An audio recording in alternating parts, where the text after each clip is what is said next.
R.B.N.N.E.T. was among the earliest of those who waited on Mr. Bingley. He had always intended to visit him, though to the last always assuring his wife that he should not go. Until the evening after the visit was paid, she had no knowledge of it. It was then disclosed in the following manner. Observing his second daughter employed in trimming a hat, he suddenly addressed her with,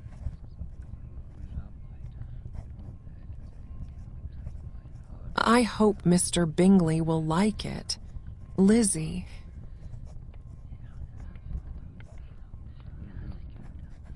"We are not in a way to know what Mr. Bingley likes," said her mother, resentfully. "Since we are not to visit."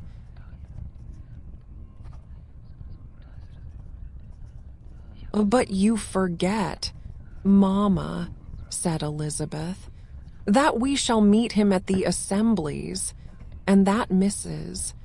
Long has promised to introduce him."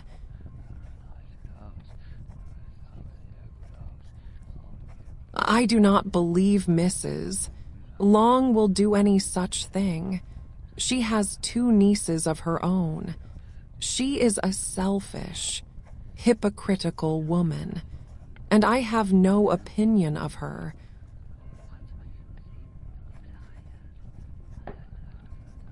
"No more have I," said Mr. Bennet, "and I am glad to find that you do not depend on her serving you."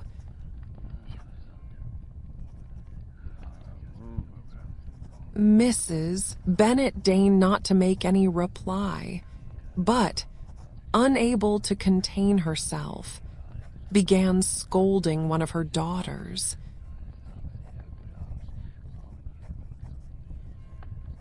"Don't keep coughing so, Kitty. For heaven's sake, have a little compassion on my nerves. You tear them to pieces."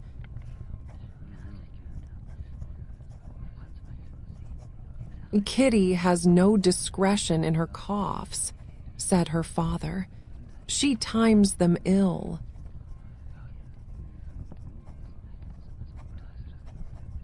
"I do not cough for my own amusement," replied Kitty, fretfully.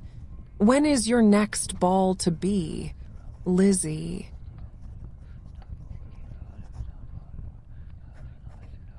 "Tomorrow fortnight."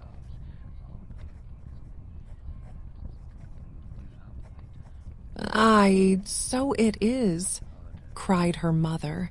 "And Mrs. Long does not come back till the day before, so it will be impossible for her to introduce him, for she will not know him herself."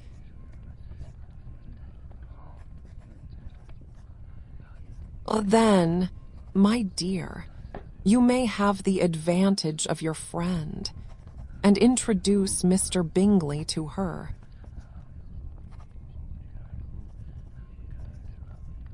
"Impossible, Mr. Bennet, impossible, when I am not acquainted with him myself. How can you be so teasing?"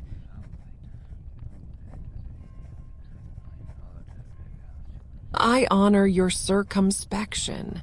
A fortnight's acquaintance is certainly very little. One cannot know what a man really is by the end of a fortnight. But if we do not venture, somebody else will, and after all, Mrs.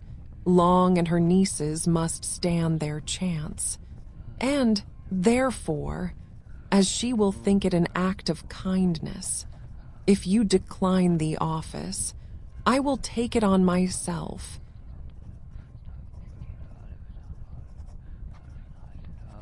The girls stared at their father. Mrs.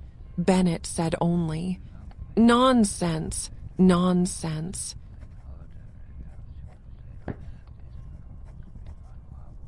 "What can be the meaning of that emphatic exclamation?" cried he. Do you consider the forms of introduction and the stress that is laid on them as nonsense? I cannot quite agree with you there. What say you, Mary?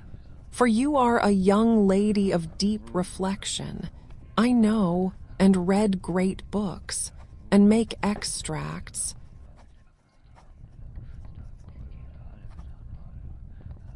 Mary wished to say something very sensible, but knew not how.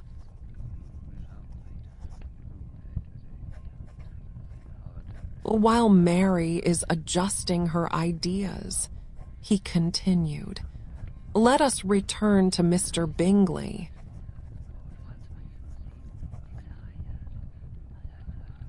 "I am sick of Mr. Bingley," cried his wife.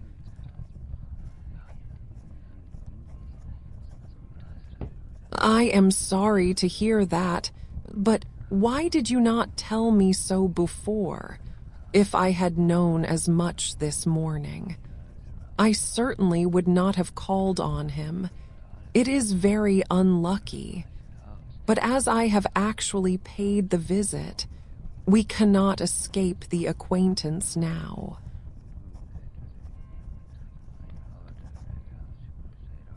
The astonishment of the ladies was just what he wished that of Mrs.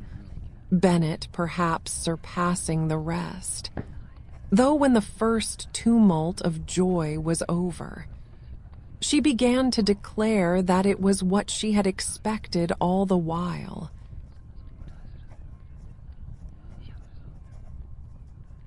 "How good it was in you, my dear Mr. Bennet, but I knew I should persuade you at last. I was sure you loved your girls too well to neglect such an acquaintance. Well, how pleased I am, and it is such a good joke, too, that you should have gone this morning, and never said a word about it till now."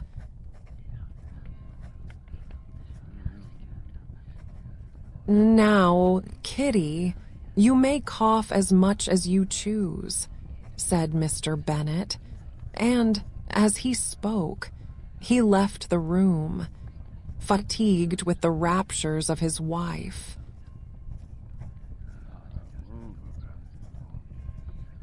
"What an excellent father you have, girls," said she, when the door was shut.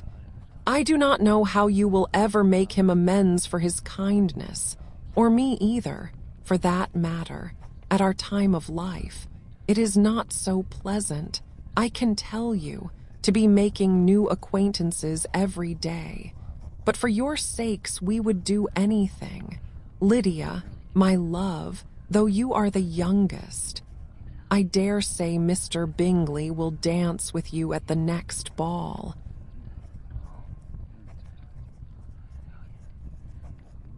"Oh," said Lydia, stoutly, "I am not afraid, for though I am the youngest, I'm the tallest."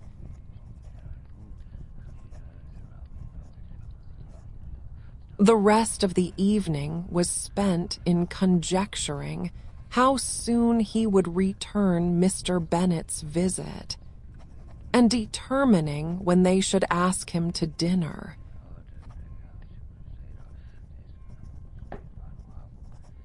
"I'm the tallest,"